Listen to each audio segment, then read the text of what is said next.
Brian L. Weiss. I'm sure you're familiar with him, right? He's like another hypnosis person. I might be saying his name wrong.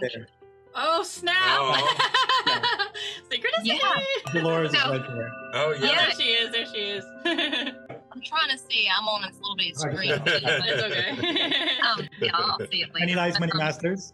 Yes. Oh, Yeah. gosh. So I have, I read his books. I have like 3 different books of his. I've read 2 of them, and maybe partially of the other. But it's been a while. But his stuff is amazing, and he, was doing his thing, which I think he was just purposely doing past life regressions. But the channeling came through on accident. So like other beings were coming through.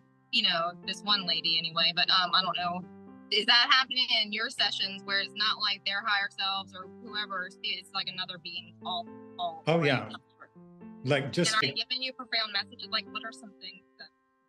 Yeah, so this happens in sessions, not just in mine, but like the other students of Dolores. And so like 2 days ago, my client's consciousness was taken out aboard a spaceship where they were putting him in an incubation chamber where they were healing him. And at the same time, I was like, well, how does this work? Like, I'm talking, you're using his voice right now. He's laying in front of me. And so he had exchanged bodies with this alien star family member, and I was talking to them. And they were telling me like stuff that's been coming in a lot, like about Earth history and, how Earth was created. It was intended to be like a sort of Garden of Eden, where people would learn through love, but then the universe decided, it's going to be different. And it was allowed that like darkness, let's call it that, was allowed to take foothold on Earth. This happened a long time ago, where the original coding of the Earth was sort of corrupted or changed. And it allowed for a very sort of different soul journey for all the beings that were going to be incarnated on the planet. So it became more of a journey of like moving through dualism and contrast, like moving through ego and all the shit that we see around us all the time. And that we're now in a time where the darkness has taken so much hold. I mean, I'm just calling it darkness, but it's really just contrast or the other part of source.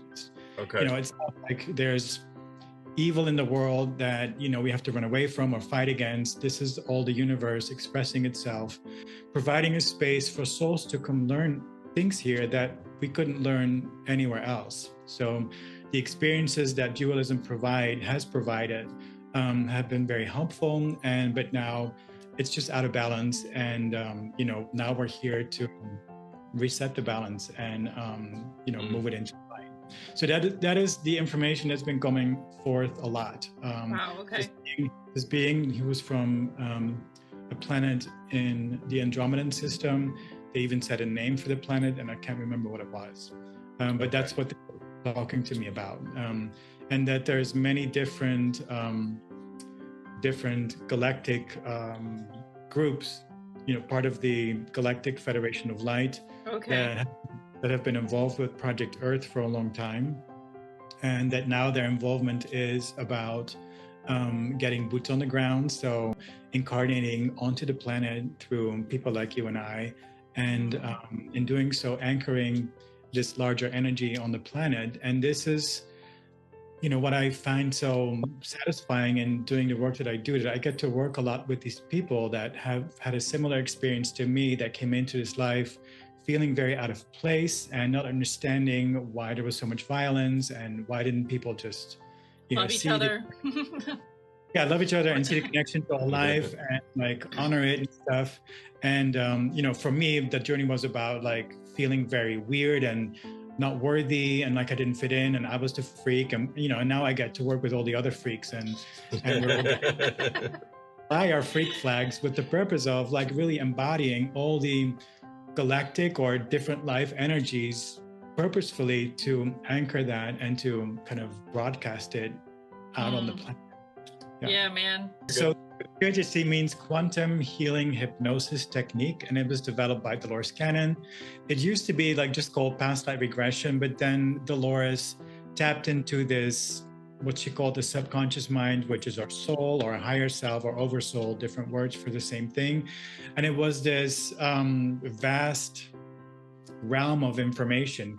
You could equate it to the Akashic records. Really information from anywhere, like all information anywhere is recorded, and tapping into that and asking for healing. So a session is typically around like 4 hours long, and a person would bring in a list of questions regarding their life, questions big and small. And then we would first talk about their life and then take them through the regression. And, I'm not going to direct them into specific lifetimes, even if they bring in, well, I have had dreams about being in a civil war stuff. Like, I leave it completely up to the higher self to provide them with the most healing quantum codes from a different expression of their soul.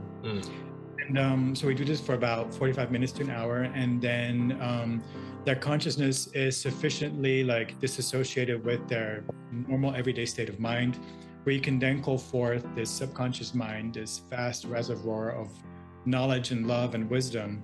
And it's just there to love on my client and help them as much as they can with the issues that they're bringing in. And that wraps it up. It's the session. And so it differs from traditional hypnosis that, to my understanding, traditional hypnosis works with like programming the conscious mind, and the practitioner is very much in charge of deciding what's right, what's wrong, and what should be happening based on what client needs. And, in this work, I get out of the way. I just quiz and ask open-ended questions, and I ask, well, is it good to remove this, or should we do this, or what's best for them? Okay. And so, because every situation is very unique and personal, and it's you can't just blatantly copy and paste another person's. Right. There's blueprints and everything else. Yes. It's always very surprising, and there are similarities, of course, but. I'm always taken off guard. Like, oh, didn't see this coming, and it's so fascinating. I'm a Gemini. I don't like routine.